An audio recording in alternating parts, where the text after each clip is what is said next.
I have a favorite book that I read years ago by Patrick Lencioni, and the book is called The 5 Dysfunctions of a Team. Is anyone familiar with this book, The 5 Dysfunctions of a Team?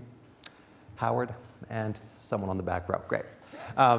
Wonderful book because in it we can see all levels of dysfunction in our own teams, and we can also see very clearly, wow, there's a couple ready things that we could do to make a difference, to have a more high-functioning team.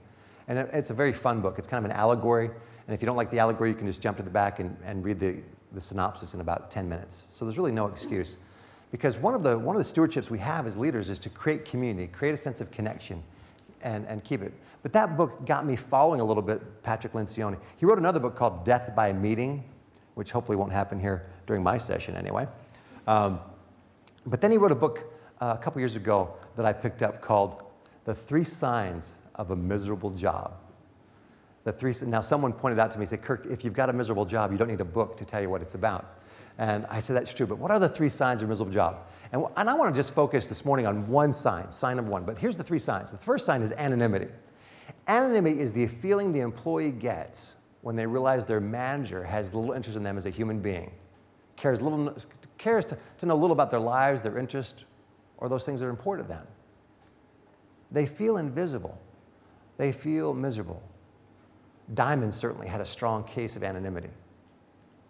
Now, Diamond's life probably backed over her twice. I don't want to beat up this young girl named Diamond. Life probably backed over her twice, just like it's backed over you. My wife and I are fond of something that someone shared with us years ago when they said, Kirk, Rebecca, treat everyone you meet as if they're going through a personal crisis in their life. And about half the time, you'll be right. Diamond had been backed over twice, I'm sure by life. Things weren't going well for all kinds of reasons. But then look at her job. Do you think they have great training at the movie theater for these young adults? I hardly think so. They have a camera on Diamond and on the register to make sure she puts the popcorn in the buckets and the money in the drawer. I bet that's about all the training she gets. She's just a task doer. No one's encouraging, no one's recognizing, no one's expressing appreciation to her on a regular basis. She feels, by and large, invisible. You can tell by the number of times you go to the movie theater and there's different people behind the counter. The turnover's pretty high. The morale's pretty low. What leaders do about that makes the difference, and making the difference is what we want to do.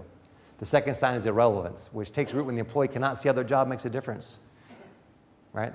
They cannot see or can no longer see how what they do makes a difference in the lives of others. Everyone needs to know that what we do matters to someone in some way.